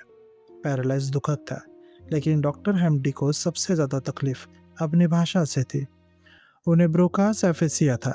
Broca's area left frontal lobe में होता है। इस कंडीशन में स्पीच स्लो हो जाती है, आवाज़ मोनोटोन हो जाती है, ग्रामर लगभग गायब हो जाती है, एंड बट इफ जैसे फंक्शन वर्ड्स गायब हो जाते हैं, लेकिन समझ पूरी तरह इंटैक्ट रहती है। एक अहम फर्क, डॉक्टर हेम्डी समझ सकते थे कि गणित कर सकते थे, कंसेप्ट बिल्कुल क्लियर थे, लेकिन सेंटेंस बना नहीं पा रहे थे। राइटर ने उनसे लिखने को कहा। उन्होंने लिखा। लेफ्ट हैंड बिल्कुल ठीक था, लेकिन राइटिंग में भी ग्रामर खराब थी। फिर राइटर ने उनसे हैप्पी बर्थडे गाने को कहा। उन्होंने पूरा गाना बिल्कुल सही गाया। यह एक निर्णायक सबूत था, डिसिजिव प्रूफ। समस्या स्पीच मसल की नहीं थी, समस्या लैंग्वेज स्ट्रक्चर की थी। यही कारण है कि राइटर जोर देकर कहते हैं, स्पीच और लैंग्वेज एक चीज़ नहीं है। तोता बोल सकता है, लेकिन उसके पास लैंग्वेज नहीं होती। लैंग्वेज क्या है? लैंग्वेज कोई एक सिंपल सिस्टम नहीं है। ये 3 लेयर्स में बनी होती है। पहली लेयर लेक्सिकॉन यानी शब्द, दूसरी लेयर सेमेंटिक्स यानी मीनिंग, और तीसरी लेयर सिंटैक्स यानी ग्रामर, स्ट्रक्चर और रिकर्शन। नॉर्मली ये तीनों इतनी स्मूथली जुड़ी होती है कि हमें अलग अलग दिखाई नहीं देती। ब्रोका बनाम वेर्निके। ब्रोकास एरिया मुख्य रूप से सिंटैक्स से जुड़ा होता है। वेर्निकेस एरिया मीनिंग से जुड़ा होता है। अगर ब्रोका डैमेज हो जाए तो मीनिंग बची रहती है, लेकिन ग्रामर गायब हो जाती है। अगर वेर्निके डैमेज हो जाए तो ग्रामर बची रहती है, लेकिन मीनिंग गायब हो जाती है। रिजल्ट होता है फ्लुएंट लेकिन मीनिंगलेस स्पीच। इससे साफ होता है कि लैंग्वेज मॉड्यूलर है। अब बड़ा सवाल आता है कि भाषा आई कहाँ से? करीब 75,000 साल से 1.5 लाख साल पहले इंसानी भाषा अचानक एक्सप्लोड हुई। लेकिन उससे पहले क्या था? चिंपांजीज आवाज़ निकालते थे, सिग्नल देते थे, लेकिन ये लैंग्वेज नहीं है। वेलवेट मंकी के अलार्म कॉल देखिए, लेपर्ड की आवाज़ पेड़ पर भागो, स्नेक की आवाज़ नीचे देखो, ईगल की आवाज़ ऊपर देखो। ये सायरन है, लैंग्वेजेस नहीं। ह्यूमन लैंग्वेज को यूनिक क्या बनाता है? लेखक 5 खास बातें बताते हैं। पहली, बहुत बड़ी वोकेबलरी। दूसरी, function word if, but, then. और तीसरी, offline thinking, past, future, imaginary. चौथी, मेटाफोर और एनालॉगी। और पांचवी, रिकर्सिव सिंटैक्स। पहली 4 मिलकर बनती है प्रोटो लैंग्वेज। पांचवी चीज़ ट्रू ह्यूमन लैंग्वेज बनाती है। लैंग्वेज ओरिजिन की 4 थेरीज है। पहली theory, God theory. Language divine gift है, टेस्ट नहीं हो सकती, आगे बढ़ते हैं। दूसरी थेरी, इमरजेंसी थेरी। लैंग्वेज अचानक इमर्ज हुई, इंटरेस्टिंग है लेकिन टेस्ट नहीं हो सकती। तीसरी थेरी, थिंकिंग फर्स्ट। पहले थिंकिंग आई और फिर लैंग्वेज। प्रॉब्लम यह है कि एक मिस्ट्री को दूसरी मिस्ट्री से एक्सप्लेन किया जा रहा है। चौथी theory, language instinct. Language biological adaptation है। यह बात सही लगती है, लेकिन डिटेल मिसिंग है। राइटर की थेरी, सिंथेस्टिक बूट ट्रैपिंग। राइटर कहते हैं, लैंग्वेज न तो सिर्फ कम्युनिकेशन के लिए बनी और न सिर्फ थिंकिंग से निकली। लैंग्वेज बनी कई एक्सपेक्टेशन के मिलने से। बॉबाकी के एक्सपेरिमेंट। राउंड शेप दिखाओ तो ज़्यादातर लोग कहते हैं कि बॉबा। शार्प शेप दिखाओ तो कहते हैं किकी। यह कोइंसिडेंस नहीं है। साउंड और शेप के बीच नॉन आर्बिट्रेरी लिंक है। यही से पहले शब्द और पहला लेक्सिकॉन शुरू हुआ। गेस्चर से शब्दों तक। शुरुआत में इंसान हाथों से कम्युनिकेट करता था, फिर गेस्चर के साथ माउथ मूवमेंट जुड़ गए। ब्रेन में हैंड और माउथ के मोटर एरियाज पास पास है। इसी को लेखक कहते हैं सिनकेंसिया। जैसे कम कहते समय लिप्स अंदर आते हैं, गो कहते समय लिप्स बाहर जाते हैं। तमिल भाषा में पो का मतलब ही गो होता है। मिरर न्यूरॉन्स की भूमिका। मिरर न्यूरॉन्स एक्शन, इमिटेशन और इंटेंशन को जोड़ते हैं। इनके कारण गेस्चर से साउंड बना, साउंड से मीनिंग बनी, मीनिंग से वर्ड बना। एक स्नोफॉल इफेक्ट शुरू हुआ। एंगुलर गायरोस एब्स्ट्रैक्शन का इंजन है। एंगुलर गायरोस साइट, साउंड और टच को जोड़ता है। यही से पैदा हुई मेटाफोर, एब्स्ट्रैक्शन, फाइवनेस, poetry. Juliet is the sun. Taj Mahal वक्त की आग का आंसू है। सिंटैक्स कहाँ से आई? राइटर मानते हैं कि सिंटैक्स टूल मेकिंग से आई। स्टोन एज में टूल्स बनते थे सब असेंबलीज से। हायरार्किकल प्लानिंग थी। यही स्ट्रक्चर लैंग्वेज में सब्जेक्ट, वर्ब, ऑब्जेक्ट और एम्बेडेड क्लाउज बन गया। टूल रिकर्शन लैंग्वेज रिकर्शन में बदल गई। लैंग्वेज और थिंकिंग का रिश्ता, क्या हम बिना लैंग्वेज के सोच सकते हैं? विजुअल टास्क शायद हाँ, लेकिन एब्स्ट्रैक्ट लॉजिक उसका क्या? 3 बॉक्स एक्सपेरिमेंट दिखाता है कि ह्यूमन सिंबल से सॉल्व करते हैं, मगर एप्स फेल करते हैं। इससे लगता है कि लैंग्वेज और एब्स्ट्रैक्शन साथ साथ इवॉल्व हुए। फाइनल वर्डिंग यह है कि लैंग्वेज न अचानक आई, न किसी ने जीन से बनाई। लैंग्वेज बनी gesture, sound, mirror neurons, abstraction, tool use और इवोल्यूशन के मिलने से। और इसी वजह से भाषा इंसान की सबसे शानदार मेंटल अचीवमेंट है। अब भाषा को समझने के बाद हम चैप्टर नंबर 7 में जाते हैं, ब्यूटी एंड द ब्रेन। सुंदरता आखिर दिमाग में पैदा कैसी होती है? राइटर इस अध्याय की शुरुआत एक पुरानी भारतीय कथा से करते हैं। कहा जाता है कि ब्रह्मा ने पूरा ब्रह्मांड रचा, पहाड़ियाँ, नदियाँ, पेड़, फूल, पक्षी, इंसान और सब कुछ। लेकिन कुछ समय बाद ब्रह्मा उदास बैठे थे। सरस्वती ने पूछा, इतनी सुंदर दुनिया बनाई, फिर दुख क्यों? ब्रह्मा बोले, लोगों में बुद्धि है, ताकत है, लेकिन ब्यूटी को समझने की क्षमता नहीं है, और बिना ब्यूटी के सारी बुद्धि अधूरी है। तब सरस्वती माँ ने इंसान को एक उपहार दिया, कला। राइटर कहते हैं कि यही से इंसान ने सुंदरता पर प्रतिक्रिया देना सीखा और चीज़ों में एक डिवाइन स्पार्क देखना शुरू किया। असली सवाल, इसके बाद राइटर सीधे असली सवाल पर आते हैं, सुंदरता क्या है और दिमाग उसे कैसे पहचानता है? कला इतनी अलग अलग क्यों दिखती है? Greek art, Chola bronze, African mass, renaissance painting, cubism, abstract art, इतनी डाइवर्सिटी के बावजूद क्या कोई कॉमन प्रिंसिपल हो सकते हैं? क्या आर्ट की भी साइंस हो सकती है? साइंस और आर्ट दुश्मन है या साथी? राइटर कहते हैं कि आमतौर पर ऐसा लगता है कि साइंस और आर्ट एक दूसरे के विरोधी है। साइंस जनरल रूल्स ढूंढती है, आर्ट इंडिविजुअलिटी सेलिब्रेट करती है। लेकिन वे याद दिलाते हैं, ग्रामर होने से शेक्सपियर कम महान नहीं हो जाता, और न्यूरॉन्स को समझ लेने से प्रेम कम जादुई नहीं हो जाता। लेवल अलग है, कॉन्ट्रडिक्शन नहीं है। राइटर एक ज़रूरी डिस्ट्रिक्शन देते हैं। आर्ट के दायरे में डाटा भी आ सकता है, एस्थेटिक्स के दायरे में फैशन, डिज़ाइन, ज्वेलरी भी आती है। हाई आर्ट शायद डिफाइन ना हो पाए, लेकिन एस्थेटिक्स प्रिंसिपल ज़रूर समझे जा सकते हैं। क्या ब्यूटी सिर्फ कल्चर का प्रोडक्ट है? लेखक साफ कहते हैं, नहीं। हम फूलों को सुंदर मानते हैं, जबकि फूल बीज के लिए इवॉल्व हुए थे। हम बर्ड्स ऑफ पैराडाइज को सुंदर मानते हैं, जबकि वे बर्ड्स अपने फीमेल्स के लिए बने हैं। उसका मतलब यह है कि कुछ एस्थेटिक प्रिंसिपल कल्चर्स के पहले से है। जब पक्षी आर्टिस्ट बन जाए, राइटर बो वर्ड का उदाहरण देते हैं। ऑस्ट्रेलिया और न्यू गिनिया में एक पक्षी होता है, बोअर बर्ड। नर पक्षी खुद डल होता है, लेकिन वो जो स्ट्रक्चर बनाता है वो आश्चर्यजनक रहता है। रंगों से सजा हुआ, सिमेट्री, कॉन्ट्रास्ट, शाइनी ऑब्जेक्ट।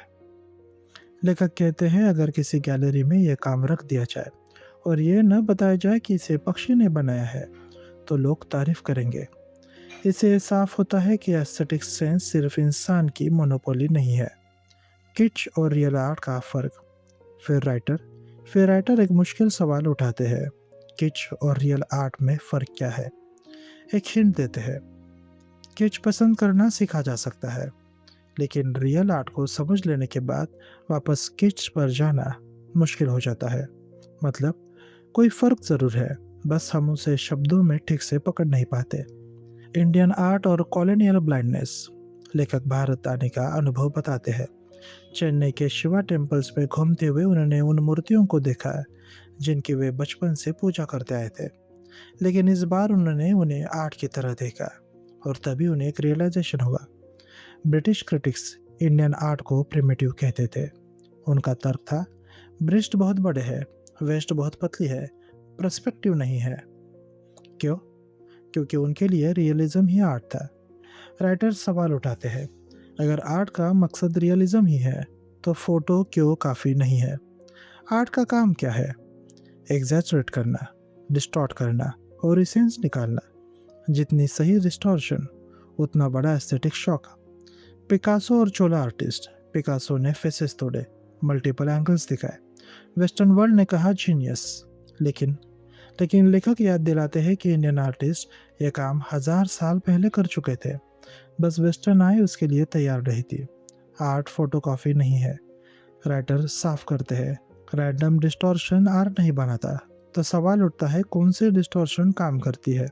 यही से आता है भारतीय एस्थेटिक्स का एक बड़ा कंसेप्ट, रसा। रसा क्या है? रस का मतलब क्या है? किसी चीज़ को सेंस पकड़ लेना और व्यूअर के दिमाग में इमोशंस जगाना। आर्ट का असली काम यही है, सेंस एक्सट्रैक्शंस। एस्थेटिक्स के 9 नियम है। राइटर हल्के हास्य के साथ कहते हैं कि उन्होंने मजाक मजाक में एस्थेटिक्स के 9 नियम बना दिए।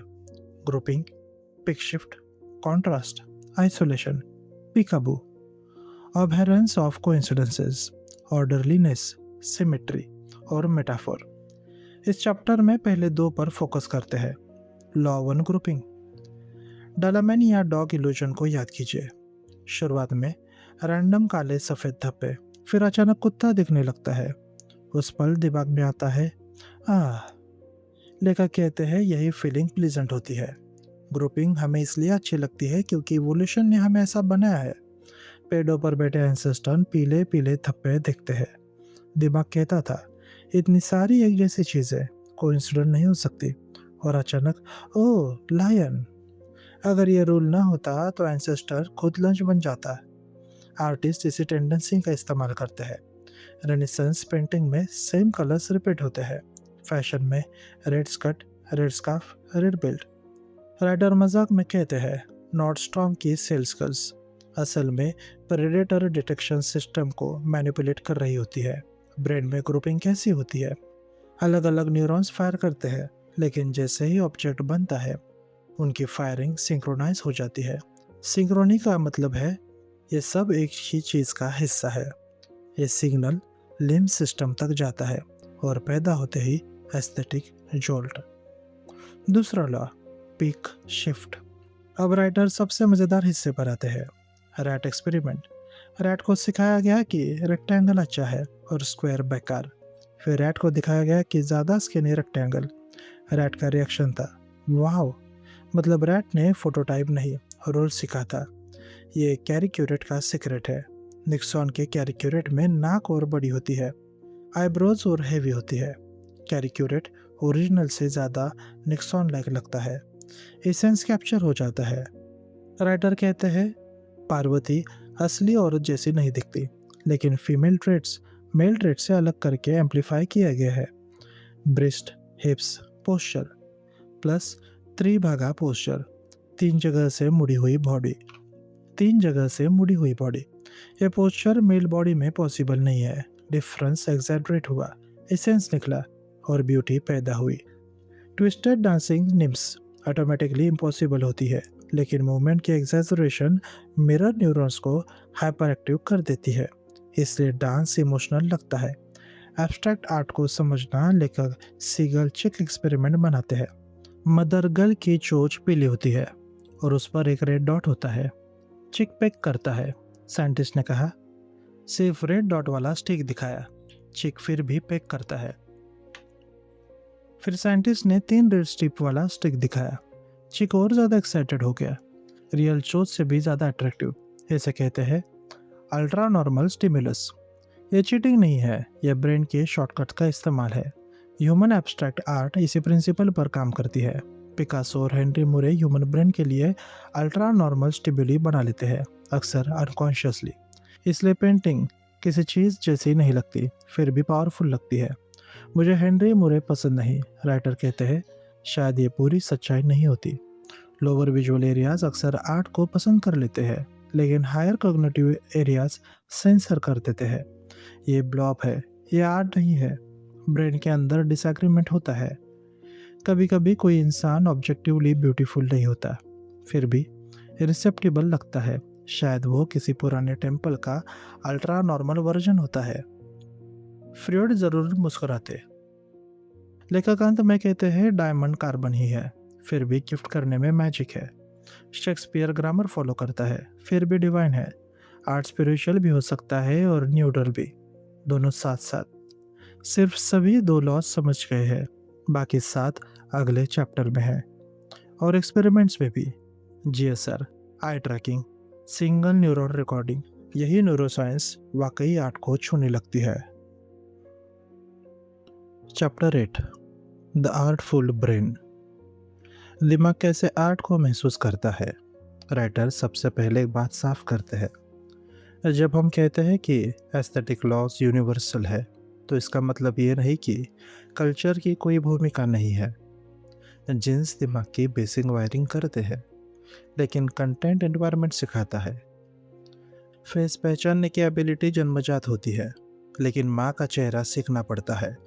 रोल बिल्ट इन होता है, एग्जाम्पल सीखना पड़ता है। अब राइटर अगले एस्थेटिक प्रिंसिपल की ओर पढ़ते हैं। Law number 3, contrast. फर्क दिखाओ और दिमाग जागेगा। राइटर कहते हैं कोई भी ड्राइंग कॉन्ट्रास्ट के बिना पॉसिबल नहीं है। ब्लैक लाइन और वाइट पेपर, यही मिनिमम आर्ट है। ज़ीरो कॉन्ट्रास्ट होगा तो कुछ दिखाई नहीं देगा, बहुत कम कॉन्ट्रास्ट होगा तो बोरिंग लगेगा, बहुत ज़्यादा कॉन्ट्रास्ट होगा तो कंफ्यूजन पैदा होगा। लेकिन दिलचस्प बात यह है कि कुछ कॉन्ट्रास्ट दिमाग को ज़्यादा प्लीजिंग लगते हैं। ब्लू ऑन येलो अटेंशन तुरंत खींच लेता है। येलो ऑन ऑरेंज दिखाता तो है लेकिन एक्साइट नहीं करता। क्यों? राइटर कहते हैं इसका जवाब एवोल्यूशन में है। हमारे प्राइमेट एंसेस्टर पेड़ों में रहते थे। फ्रूट अक्सर रेड होते थे, ग्रीन बैकग्राउंड पर। जिस दिमाग ने यह कॉन्ट्रास्ट जल्दी पकड़ा, वही सर्वाइवल हुआ। अगर मार्स पर पेड़ येलो होते तो फ्रूट्स ब्लू होते। प्रिंसिपल वही रहता, कलर्स बदल जाते। राइटर बताते हैं कि पहली नज़र में ग्रुपिंग और कंट्रास्ट एक दूसरे के अपोजिट लगते हैं, लेकिन दोनों का गोल एक ही है, ऑब्जेक्ट की बाउंड्री पहचानना।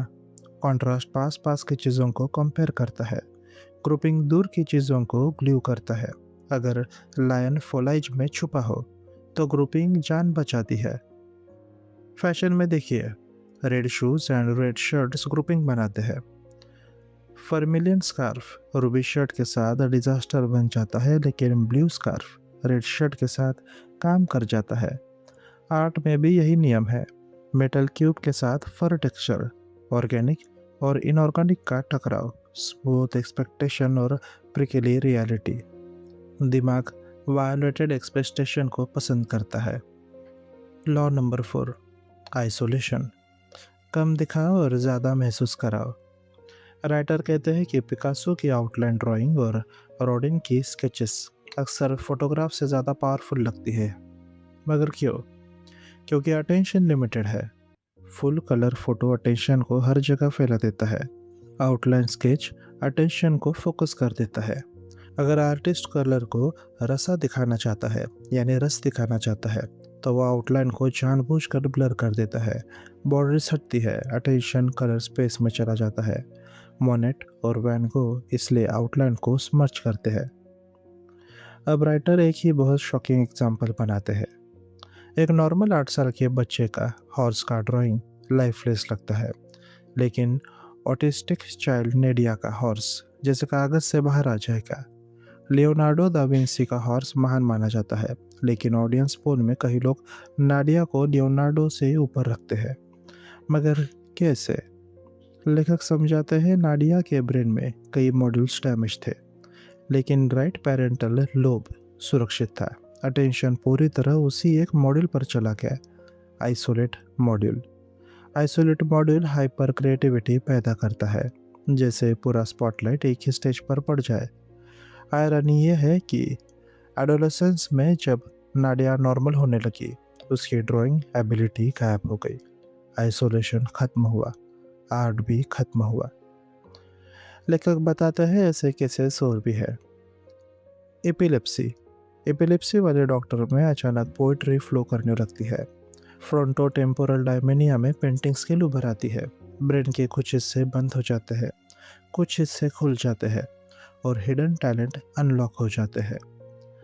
अब लेखक एक माइंड ब्लोइंग एक्सपेरिमेंट बताते हैं। मैग्नेटिक स्टिमुलेशन से temporarily higher brain area suppress किए गए।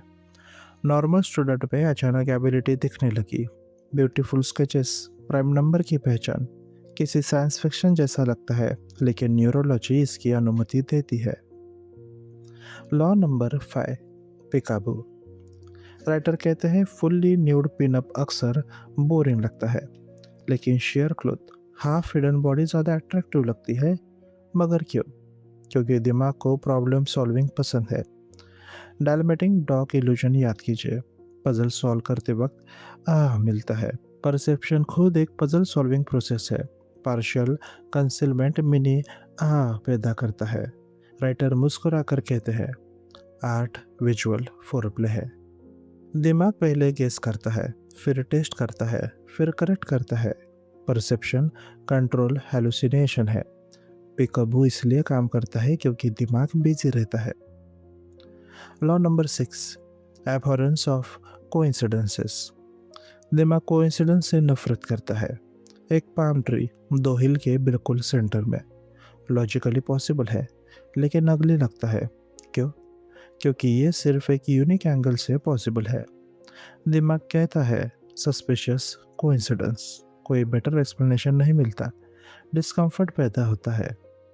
कानिजास ट्रायंगल, पैकमैन जैसे शेप दिखाइए।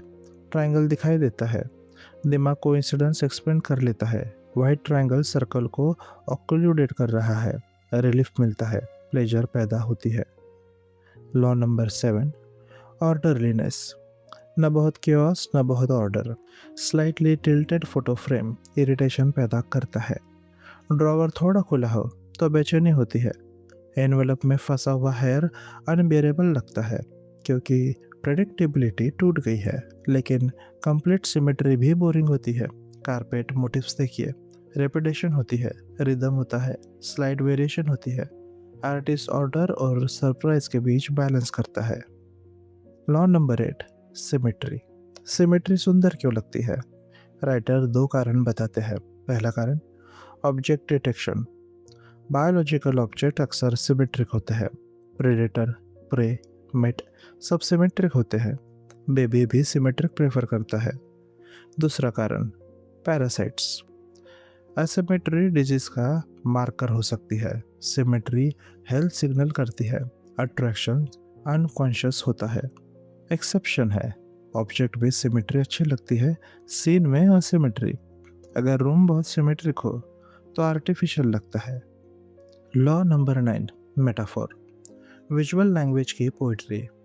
खुजराव की निम्फ को देखो, मैंगो का मेटाफोर है। कर्व बॉडी को इको करती है। ब्रांच लाइक पोस्चर मूवमेंट को मिरर करता है। मल्टीपल मेटाफोर एक साथ रिसोनेट करते हैं। फियर शब्द विगली लेटर्स में विजुअल ट्रेम्बल इमोशन करता है। शिवा नृत्य कर रहे हैं, मूवमेंट और स्टिलनेस, क्रिएशन और डिस्ट्रक्शन खुद एम्बॉडीड हो जाता है। कहा जाता है रोडिन ये देखकर रो पड़े थे। साइंस और पोएट्री एक साथ मौजूद थे। आर्ट सिर्फ स्टेटस सिंबल नहीं है, सिर्फ मेट एडवर्टीजमेंट भी नहीं है। आर्ट है virtual reality rehearsal, right hemisphere aerobics, meaning making machines. Art survival के लिए नहीं, मीनिंग के लिए है। फ्रंटल लोब टेम्पलेट्स बनाते हैं, टेम्पोरल लोब्स मेमोरी देते हैं, फीडबैक लूप्स रिफाइनमेंट करते हैं। मिनी आह से बिग आह बनता है। आर्टिस्ट सिगरेट जलाता है, कैनवास को देखता है और फिर कुछ बदल देता है। लेखक अंत में कहते हैं साइंस आर्ट को मारती नहीं है, साइंस आर्ट को और गहरा बनाती है। आर्ट न्यूरॉन्स में भी है और ट्रांसेंडेंस में भी। अब दोनों बातें एक साथ सच है। Chapter number 9। आत्मा वाला बंदर। इंसान ने खुद को महसूस करना कैसे सीखा। राइटर इस अध्याय की शुरुआत शेक्सपियर की एक लाइन से करते हैं। फिलोसॉफी बेकार है अगर वो जूलियट नहीं बना सकती। लेखक इसका मतलब साफ करते हैं। अगर सोच, दर्शन या थ्योरी इंसान एक्सपीरियंस को समझा नहीं पाती, अगर वो ये नहीं बना पाती कि इंसान कैसे महसूस करता है, तो उसका कोई मतलब नहीं रह जाता। ये चैप्टर इसी सवाल के इर्द गिर्द घूमता है। इंसान ने खुद को मैं के रूप में कैसे महसूस करना सीखा। राइटर जेसन मर्डोच की कहानी सुनाते हैं। जेसन एक कार एक्सीडेंट के बाद रिहैबिलिटेशन सेंटर में था। एक्सीडेंट में उसके दिमाग के सामने वाले हिस्से, एंटेरियर सिंगुलेट कॉर्टेक्स को गंभीर डैमेज हुआ था। नतीजा अजीब था। जेसन चल नहीं सकता, जेसन बोल नहीं सकता, जेसन खुद से कोई एक्शन शुरू नहीं करता था। लेकिन वह कोमा में भी नहीं था। उसकी आंखें खुली रहती थी। वो लोगों को देखता था, आंखों से उन्हें फॉलो भी करता था। फिर भी वह किसी को पहचान नहीं पाता था, न अपने पेरेंट्स को, न अपने सिबलिंग्स को। और फिर कहानी में एक चौंकाने वाला मोड़ आया। जब जेसन का पिता पास वाले कमरे से उसे फ़ोन करता था, तो जेसन अचानक बदल जाता। वो अलर्ट हो जाता, बात करने लगता, अपने पिता को पहचान लेता, नॉर्मल कन्वर्सेशन करता था। लेकिन जैसे ही पिता कमरे में आ जाते, जेसन फिर से एक ज़ॉम्बी लाइक स्टेट में चला जाता। राइटर बताते हैं कि इसे कहते हैं टेलीफोन सिंड्रोम। ऐसा लग रहा था जैसे जेसन के अंदर दो अलग अलग जेसन हो। फोन वाला जेसन पूरी तरह कॉन्शियस था, सामने वाला जेसन लगभग एब्सेंट था। सवाल साफ था, ये कैसे पॉसिबल है। राइटर समझाते हैं कि एंटेरियर सिंगुलेट कॉर्टेक्स वह जगह है जहाँ से एक्शंस करने की इच्छा पैदा होती है। यही से इनिशिएटिव आता है, यही से फ्री विल का एहसास पैदा होता है। जेसन के केस में ऑडिटरी पाथवे सही था, लेकिन विजुअल पाथवे से एंटेरियर सिंगुलेट तक सिग्नल टूट चुका था। इसलिए आवाज़ जेसन को जगा देती थी, लेकिन देखने से सेल्फ एक्टिवेट नहीं होता था। फोन वाला जेसन अलाव था, जिंदा था। विजुअल जेसन ऑलमोस्ट चला गया था। यह हमें क्या सिखाता है।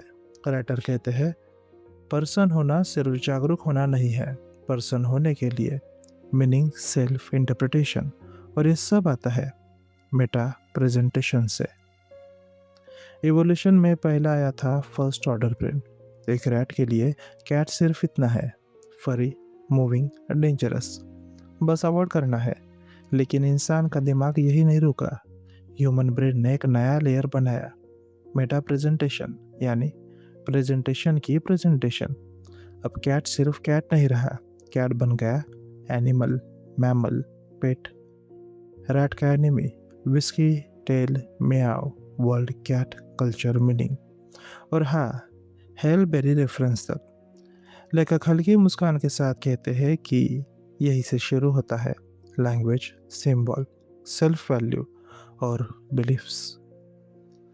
जेसन की ऑडिटरी रूट से मेटा प्रेजेंटेशन इंटैक्ट थी, विजुअल रूट से नहीं। इसलिए सुनकर सेल्फ एक्टिव होता था, देखकर नहीं। इससे ये साफ होता है कि सेल्फ टूट सकता है। सेल्फ कोई सॉलिड ब्लॉक नहीं है। न्यूरोलॉजी बताती है कि सेल्फ कई कंपोनेंट्स का नेटवर्क है, यूनिटी का इल्यूजन। राइटर डैनियल डेनेंटे का उदाहरण देते हैं, जैसे सेंटर ऑफ ग्रेविटी। वो दिखता है यूजफुल है, लेकिन एक्चुअल पॉइंट नहीं होता। सेल्फ भी वैसा ही है। राइटर सेल्फ को 7 हिस्सों में समझाते हैं। इतनी सारी सेंसेशन के बाद मैं ही एक इंसान हूँ।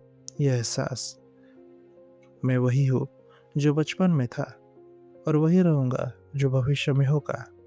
टाइम ट्रैवल इन माइंड सिर्फ इंसान कर पाता है। तीसरा है एम्बॉडीमेंट। यह शरीर मेरा है। नॉर्मली वेटर का हाथ मेरा नहीं लगता।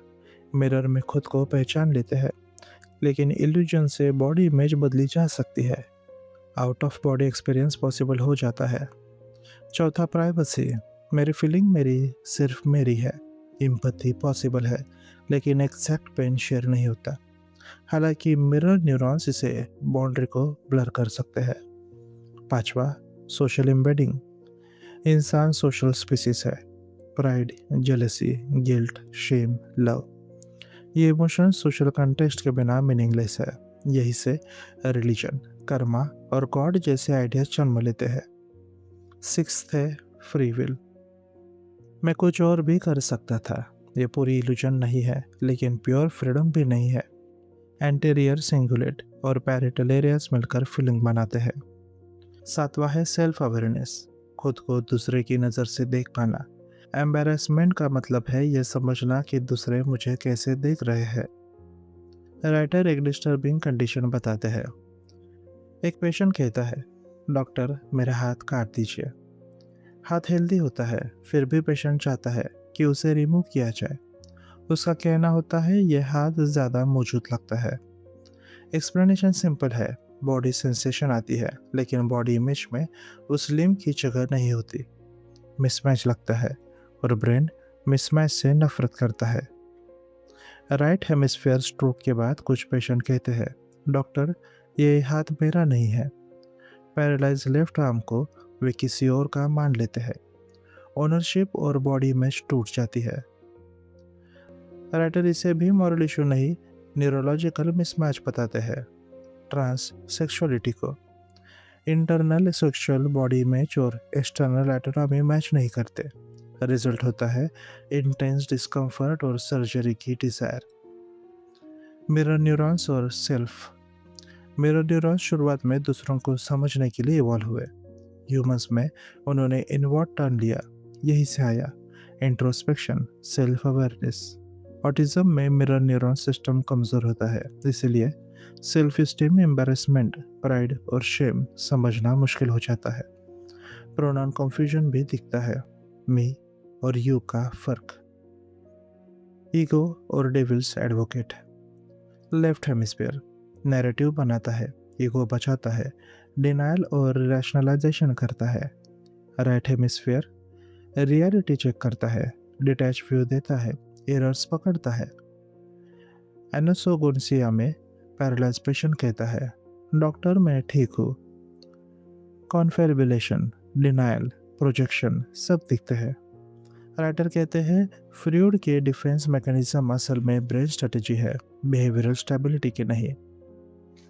राइट फ्रंटोपेरियल डैमेज या केटामाइन जैसे ड्रग से मिरर न्यूरॉन इनहिबिटेशन हट जाती है, सेल्फ बाहर से दिखने लगता है। नियर डेथ एक्सपीरियंस यही से एक्सप्लेन होते हैं। डॉक्टर मैं मर चुका हूँ। कुछ पेशेंट कहते हैं कि वे एग्जिस्ट ही नहीं करते। वर्ल्ड अनरियल लगता है, सेल्फ भी अनरियल लगता है।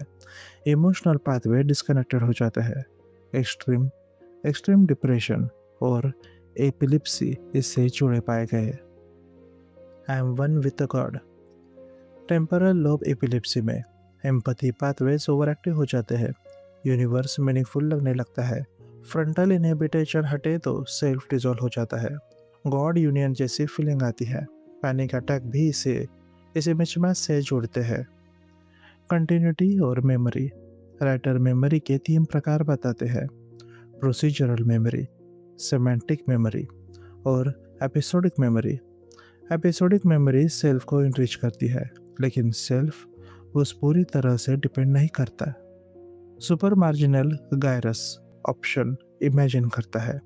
एंटीरियर सिंगुलेट एक्ट करने की इच्छा देता है, डैमेज होने पर एकेनाइटिक म्यूटिज्म या एलियन हेड सिंड्रोम दिखाता है। फ्री विल फिलोसॉफी नहीं, न्यूरोलॉजी है। और फाइनल थॉट यह है, लेखक अंत में कहते हैं सेल्फ सिंगल नहीं है, फ्रेजाइल है, मॉड्यूलर है। न्यूरोलॉजी हमें दिखाते हैं कि हम कौन है, यह फिक्स नहीं है, ये एक प्रोसेस है। और शायद इतिहास में पहली बार एक स्पीसीज खुद को समझने की कोशिश कर रही है। यही असली एडवेंचर है।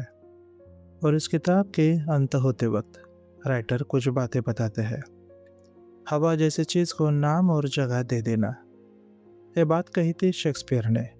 राइटर कहते हैं कि इस पूरी किताब में एक ही सवाल बार बार लौट कर आया, हमारा अंदर काम में दुनिया से जुड़ा भी कैसे रहता है और फिर भी प्राइवेट कैसे रहता है। यानी ये कैसे संभव है कि मैं तुम्हें समझ सकता हूँ, तुम मुझे समझ सकते हो, और फिर भी हम दोनों पूरी तरह से एक दूसरे से घुले नहीं होते। यह बैलेंस इंसानों में बहुत गहराई से मौजूद है। ग्रेट एप्स में इसका बस एक रफ वर्जन दिखाई देता है, और जब यही संतुलन बिगड़ता है तो मेंटल इलनेस जन्म लेती है। इस किताब का असली मकसद, राइटर साफ कहते हैं कि उनका यह दावा नहीं कि उन्होंने सेल्फ की कोई फाइनल थ्योरी खोज ली है। उनका उद्देश्य इससे कई ज़्यादा ईमानदार है। वो चाहते हैं एक फ्रेमवर्क देना, नए सवाल खड़े करना और नए एक्सपेरिमेंट की ज़मीन तैयार करना। साइंस अक्सर ऐसे ही आगे बढ़ती है। पहले ज़मीन नापी जाती है, चीज़ों को पहचाना जाता है, उन्हें ग्रुप्स में किया जाता है, और उसके बाद कभी जाकर कोई बड़ी थ्योरी बनती है। केमिस्ट्री से लाया गया एनालॉजी, लेखक एक तुलना करते हैं। आज न्यूरोसाइंस उस स्टेज पर है जहाँ केमिस्ट्री 19th सेंचुरी में थी। तब तब एलिमेंट खोजे जा रहे थे, उनकी ग्रुपिंग हो रही थी, पीरियोडिक टेबल बन रहे थे। लेकिन एटॉमिक थ्योरी अभी बहुत दूर थी।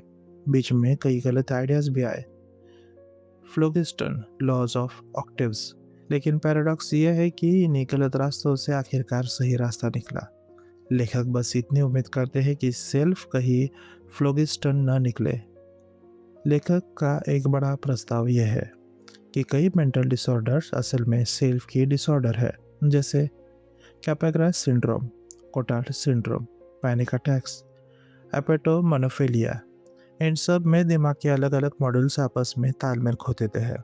ब्रेन मिसमैच से नफरत करता है और फिर खुद को बचाने के लिए वो रास्ते बनाता है। Denial, delusion, hallucination. ये इंसानिटी नहीं है, ये एक ब्रोकन सिस्टम का टेम्पररी सॉल्यूशन है। किताब की शुरुआत में एक सवाल पूछा गया था, मैन एप है या एंजल? विक्टोरियन इरा में हॉक्सले ने कंटिन्यूटी पर जोर दिया, ओवेन ने यूनिकनेस पर। आज न्यूरोसाइंस कहती है कि दोनों आंशिक रूप से सही थे। कंटिन्यूटी भी है और यूनिकनेस भी। बर्ड में एस्थेटिक्स है, बीज में पैटर्न सेंस है, लेकिन आर्ट सिर्फ इंसानों में है। एनिमल हंस सकते हैं, लेकिन ह्यूमर समझना सिर्फ इंसान जानता है। एप्स इमिटेट करते हैं, लेकिन कॉम्प्लेक्स कल्चर नहीं बना सकते। मंकी सीख सकता है, लेकिन ऑटोबायोग्राफी नहीं लिख सकता। क्या सच में ह्यूमंस यूनिक है? राइटर संकेत देते हैं कि कुछ क्षमताएं असल में यूनिकली ह्यूमन है। Morality, free will, complex languages, metaphor, abstract thoughts, self awareness, future planning, conscious recollection, ये सब जुड़े हैं। फ्रंटल लोब्स, पेरेंटल लोब्स और मिरर न्यूरॉन सिस्टम के एडवांस वर्जन से। सेल्फ अवेयरनेस का पैराडॉक्स, सेल्फ अवेयरनेस हमें ह्यूमन बनाती है और वही हमें ह्यूमन से आगे जाने की इच्छा भी देती है। राइटर की एक लाइन यहाँ बहुत महत्वपूर्ण है, साइंस बताते हैं कि हम जानवर साइंस बताती है कि हम जानवर हैं, लेकिन हम ऐसा महसूस नहीं करते। हमें लगता है जैसे हम जानवरों के शरीर में फंसे हुए एंजल्स हैं। यही ह्यूमन ट्रेजेडी भी है और ह्यूमन ब्यूटी भी। सेल्फ न कोई नॉट है, न कोई सिंगल थ्रेड। सेल्फ कई स्ट्रैंड से मिलकर बना है। हर स्ट्रैंड को एक्सपेरिमेंट से, डिजीज से, इल्यूजन से समझा जा सकता है। अब स्टेज सेट हो चुकी है यह देखने के लिए कि ये स्ट्रैंड्स रोज़मर्रा की कॉन्शियसनेस में कैसे मिलकर काम करते हैं। ये जानना ज़रूरी क्यों है? मेंटल इलनेस का इलाज करने के लिए? हाँ, थोड़ा, लेकिन असली वजह कुछ और है। जब एवोल्यूशन में सेल्फ अवेयरनेस पैदा हुई तो एक सवाल अनअवॉइडेबल हो गया, मैं कौन हूँ? अचानक स्टारडस्ट से बना हुआ एक कॉन्शियस बीइंग खुद को देख रहा है। राइटर कहते हैं कि तुम आज आसमान देखकर जो सवाल पूछते हो, शायद वही सवाल 50,000 साल पहले किसी और इंसान ने उसी जगह खड़े होकर पूछा होगा। श्रोडिंगर का सवाल लौटता है, क्या वो सच में कोई दूसरा व्यक्ति था? यही साइंस मेटाफिजिक्स से टकराती है और इंसान उस टकराव से बच नहीं सकता। सिर्फ एटम वाली निराशा। जब लोगों को कहा जाता है कि सेल्फ यानी न्यूरोस, कॉन्शियसनेस यानी एटम्स, तो उन्हें निराशा होती है। लेकिन लेखक कहते हैं कि ऐसा नहीं होता। फिजिक्स खुद याद दिलाती है कि मैटर कोई साधारण चीज़ नहीं है। हेजनबर्ग, श्रोडिंगर, पॉली, एडिंगटन सब ने कहा कि मैटर खुद मिस्टीरियस है। क्वांटम वर्ल्ड बहुत अजीब है, लगभग मेटाफिजिक्स है। तो अगर सेल्फ भी एटम से बना होकर मिस्टीरियस है, तो इसमें हैरानी क्या है? इस एव को चाहो तो गॉड कह लो। डार्विन की ईमानदारी।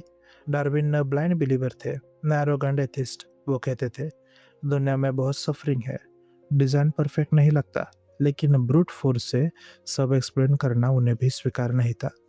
ये सर्टिनिटी नहीं थी, ये ऑनेस्टी थी। फाइनल वर्डिंग्स राइटर देते हैं कि इंटेलिजेंट डिजाइन उन्हें स्वीकार नहीं, दुनिया हमारे कंफर्ट के लिए नहीं बनी, लेकिन अल्टीमेट ओरिजिन का सवाल हमेशा रहेगा। चाहे ब्रेन पूरी तरह से समझ लो, यूनिवर्स मैप कर लो, सेल्फ का सवाल खत्म नहीं होगा। ये किताब आंसर नहीं देती, ये ह्यूमन कंडीशंस दिखाती है। एक स्पीसीज जो पहली बार खुद को समझने की कोशिश कर रही है, और शायद सबसे बड़ी एडवेंचर है जिस पर इंसान कभी निकला है। तो आप सुन रहे थे थॉट लिटरेचर। अगर आप और कोई ऐसी किताब सुनना चाहते हैं तो प्लीज़ कमेंट में उसका नाम लिख दीजिए। चैनल को लाइक कीजिए, सब्सक्राइब कीजिए और जितना हो सके उतना शेयर कीजिए। Thank you.